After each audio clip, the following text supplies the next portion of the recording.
Hi, and welcome to Mind That Childminder, a podcast that's meant for well us childminders. I'm your host and colleague Charlotte, and today we're going to think a bit about what even is a childminder and what can childminding look like.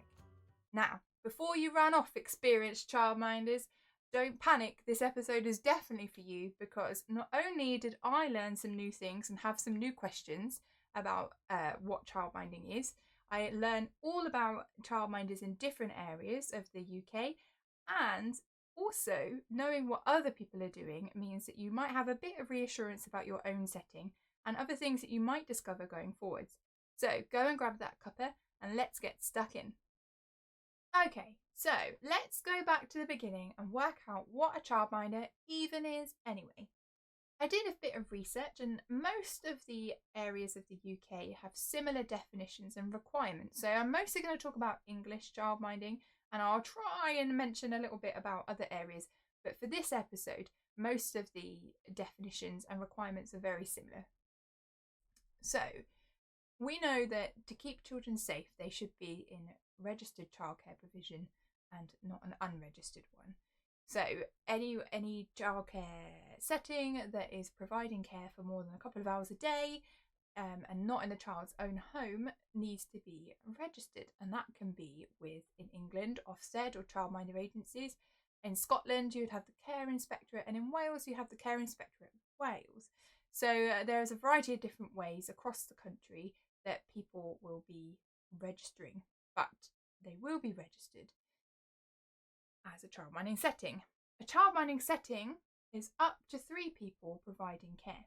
If there are more than 3 people providing care on a domestic premises, there's a different registration called a childcare on domestic premises. So they're not the same thing, and they do need to be registered for separately. When we think about a childminding setting and the combinations you can get from having 3 people, it means that so many settings are already, and this first point, going to look really, really different. So you could have a childminder who's working on their own. You could have a childminder that's got 1 or 2 assistants, because that adds up to your magic number of 3 adults providing care. They could work with 1 or 2 other childminders in their own right and have their own inspections. And you can also have childminders that share both roles of being a childminder and a childcare on domestic premises, depending on their work hours and the way they want their work to look. If you do that route of having childminding setting and a childcare on domestic premises setting, you do have to register as both, and they do have separate inspections and different requirements. So it could be quite complex, but I know some people would definitely be up for that challenge, and you have to follow the right requirements as to the role that you're fulfilling at the time. So it could be a little bit muddly, but there's definitely information out there on the government website. So if you're interested in that, you should definitely do your own research and don't rely on my say-so. Already, you can see that childminding can look really different. You could have 1 person on their own, and you could have all sorts of different people working together from different backgrounds, different genders, different histories, different orientations. So already, just that 1 requirement, childminding settings are vastly different. And that's going to be something that's really important to remember as we go on through this episode, because actually you may well know what a childminder is, but you might not know what all childminders are up to. I certainly don't. So it'd be really interesting to carry on this conversation thinking about all the different ways that childminders work. Childminding can be a super diverse career path, and I wanted to talk a little bit about the 50% rule that came into effect a couple of years ago. If you are a childminder and you want to work from a non-domestic premises, you can now for up to 50% of your time. Childminders don't have to work from their home all of the time anymore. Childminders can choose to register their setting as working from a non-domestic premises. So that's something like church hall, school, village hall, community centre room, and they can do that for up to half of their time, which means they could be providing all sorts of different styles of childcare. You could be having someone who's done that because they want to open up a bit more space to have kind of after school provision. Maybe they are doing that so that they have different opportunities to something that's easier to clean up and it's where they do messy play every week and that's not in their own home. There could be all sorts of reasons. And if you're one of those childminders that uses 50% rule, I'd be super interested to find out what you actually use it for and what the purpose is.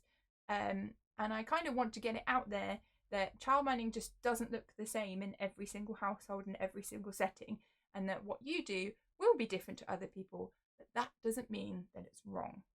So I'm going to let you into a little bit of a secret that I didn't really know very much about childminding agencies before this episode.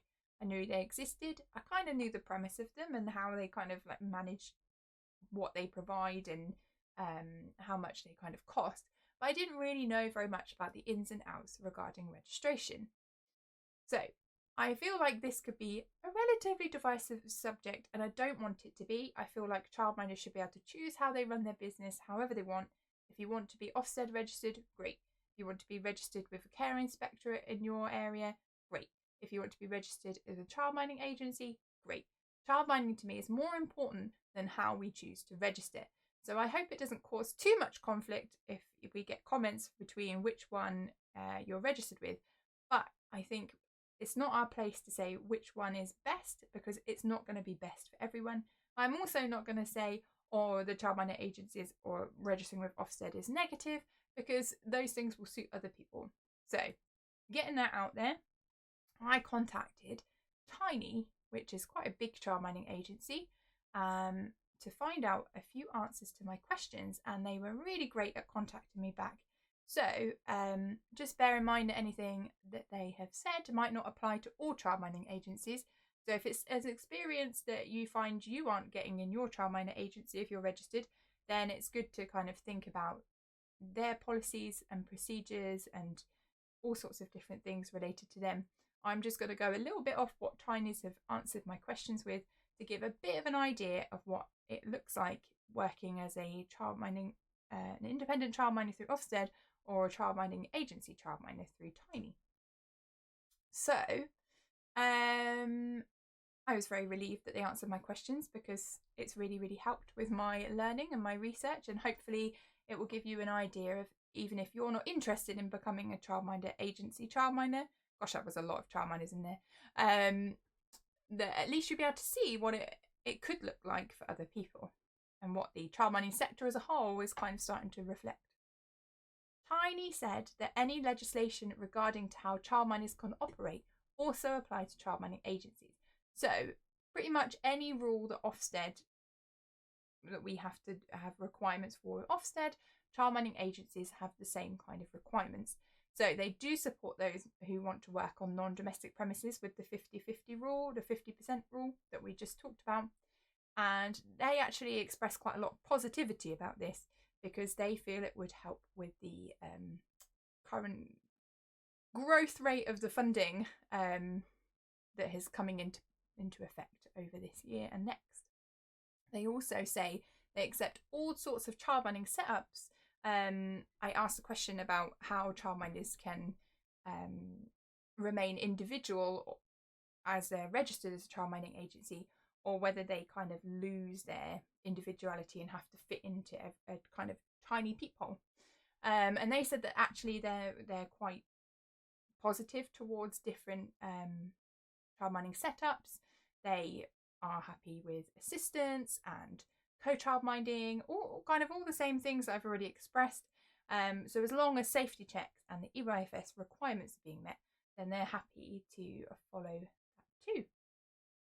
And if you register with a childcare agency, it means you'll still register on the early years or compulsory part of the childcare register, or both, because childminders have very different age groups that they look after. But Tiny is also able to register childcare on domestic premises. So it does seem that any rule or powers that Ofsted have, they're matched by an agency in terms of legal requirements, even though Ofsted inspect them. The main difference that I'm seeing is that you are paying a registration fee to Ofsted and you're managing most of the other things on your own. You would be paying for a very different service if you went for a childminding agency, because you're paying them for more services such as training, support, networking and other such things. So I'm not here to tell you which one is right. and trying not to give any preference over which one I think is best. But as you can see, we've already discussed even just what is childminding setting is already hugely varied, and that's not even talking about really the people who are involved and the approaches that we take. So that's kind of where we're going to fit next. What are the childminding settings that are out there, and how does your niche fit into that? Let's talk about what childminding settings are out there.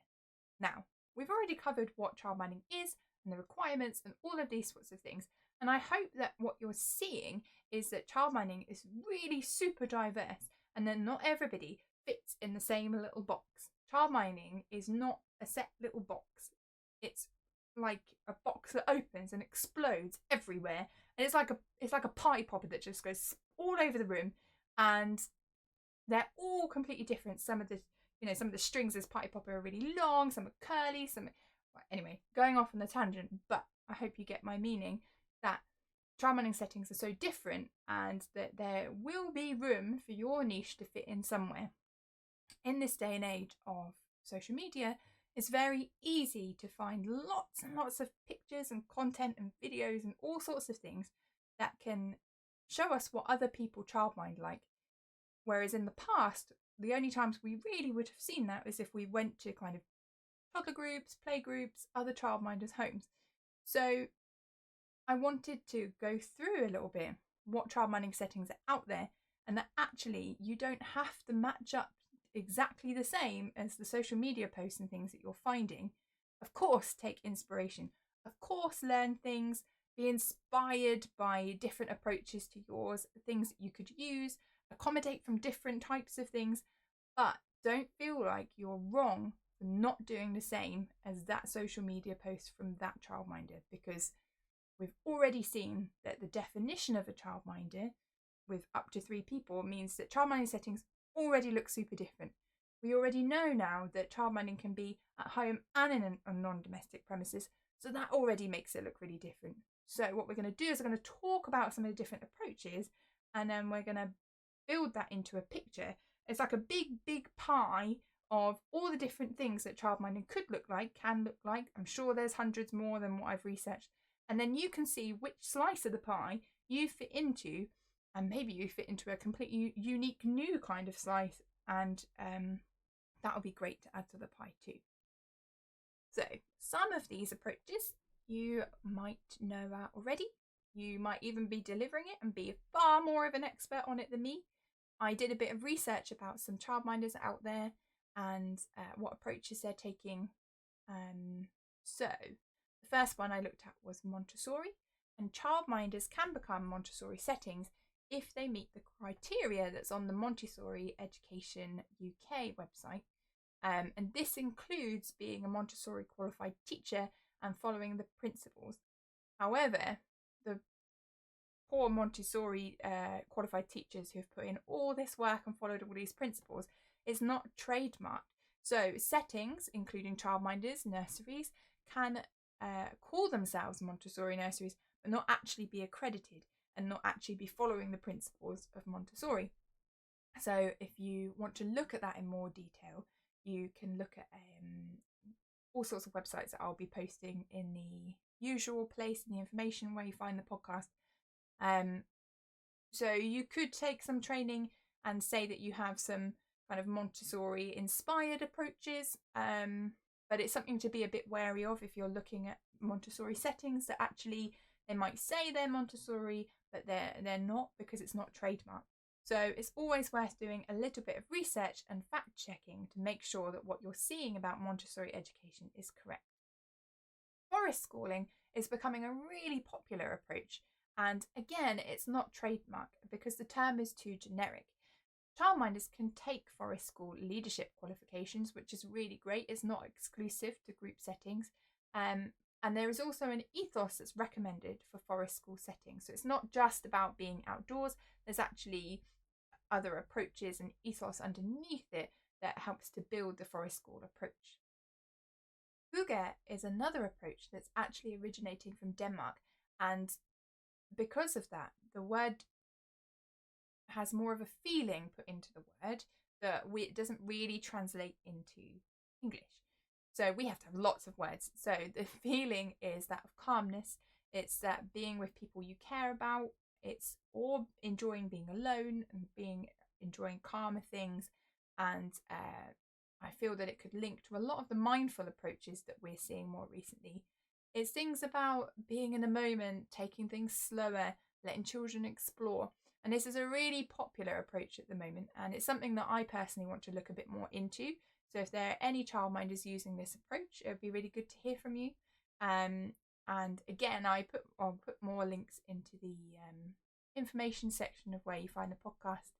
And so yeah, there's another interesting way of presenting a curriculum, because as we've previously discussed, the EYFS doesn't state exactly how you have to deliver your curriculum. So you could choose one of these different kind of approaches that have quite often come from theories of child development, but equally, because there's no specific rule, you could be more individual and pick and choose the bits that you would like from each of those approaches. So you might not feel like you fit into one type of pedagogy. Lots of people do. Lots of people go, I love Montessori. I'm going to train as Montessori. I highly believe in Montessori. Then they really go for it all in. It's great for them. Other people go, oh, I like some of those parts of Montessori. I like parts of forest school, but I don't want to run like that all of the time. And that's also fine. You can be more individual and choose and pick which bits you like a pick and mix, a sweetie bag. So, you like to be outdoors quite a lot, but you don't really want to be constantly outdoors. But when you're indoors, you want your environment to be really cozy and calm, and all the lighting is very soft and magical. So you can be individual and pick and choose how you deliver your curriculum. There's no right set way of doing it. So important to note. Another approach out there is the curiosity approach, and that is trademarked. Therefore, you need accreditation to say that you're a curiosity approach setting. You can't just say that you are. There are loads of courses on this approach, and it's quite interesting. Lots of people are very interested in it at the moment because of loose parts, and kind of it's taken them on this path towards a curiosity approach. And I hope that you will look them up, because it is quite interesting, and when you see pictures of it, it looks really glorious. I would also like to do more research on this type of approach. It's supposed to make things more sense of wondery that we've discussed before, and if you're not sure, you can go back an episode and find that. And you can do lots of mini courses, because to become kind of approved and accredited to provide this approach, it could be considered quite expensive for some people, and you might not want to go all into something that you haven't really experienced before. So you can take lots of mini courses that will kind of inspire you, open your eyes to more wonder, and there will be things that you can incorporate into your own ethos and approach too. I'm just going to head back a little bit and refer back to my conversation with Tiny, because I think that lots of people worry about losing their individuality when they register with a childminding agency, and that they're not going to be able to use the approach that they want to towards the EYFS, because they sign up to an agency and they have to follow the agency's ethos and all of this kind of stuff. But when I spoke to Tiny about this, they said that they're proud to say that their childminders are really diverse, and that the styles and deliveries of childminding are really different, and that the brand of Tiny's is supposed to be there as an additional bonus, and it promises kind of training and customer support for families, and that it's consistent, and that also they have an exclusive app. So from their viewpoint, they don't feel that they kind of take away from that individuality of childminding. That was a really nice cuppa. Thank you for joining me. I hope that this episode has kind of shown you that childminding is just super diverse, and there's no one right way of doing it. Other than following the requirements of your area, so England, the EYFS, for example, there isn't another right way to do it.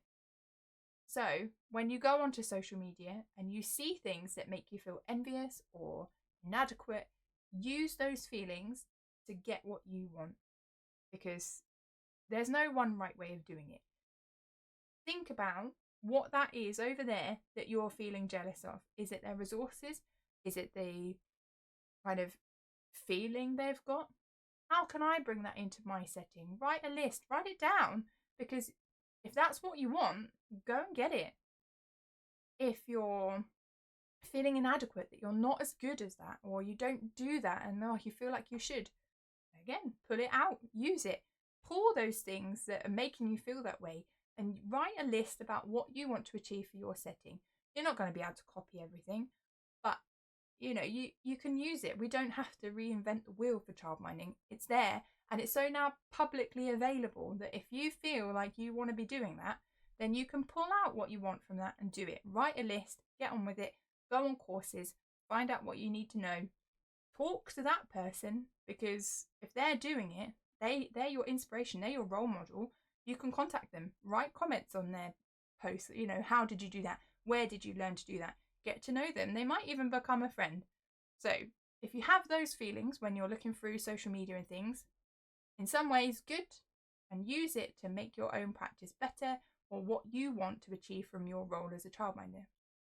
However, don't go too far with feeling inadequate, because I hope that this episode has shown you that there are so many different types of childminding setting that you fit in somewhere. You don't have to be exactly the same as Margaret or Tracy or Steve or whoever else down the road. You don't have to do it the same as them, and you can be confident that yes, your childminding setting does look different to them. But I'm following the legal requirements and I've chosen to do it this way, and these are my results. Great, fine, nothing wrong with that. You don't have to compare yourself all of the time and be the same as other people, because as well we know when we meet families, sometimes we know that they don't gel with us or we don't gel with them, and they're looking for something that we don't provide. And it doesn't mean that we're wrong. It just means they're looking for something different. But I guarantee you there are people looking for what you provide and for what you deliver, because everybody is different and your setting fits in somewhere. So that was my aim for the episode. I hope that you got that. I hope you've enjoyed your cuppa or your washing up or whatever you do while you listen to these episodes. And I will see you again next time for some more. Take care. Bye. Mind That Childminder. Find us on Facebook, X and Instagram for more about upcoming episodes. All topics discussed are intended for entertainment and educational purposes. This podcast is not intended to give any legal advice and is purely an opinion and supportive piece.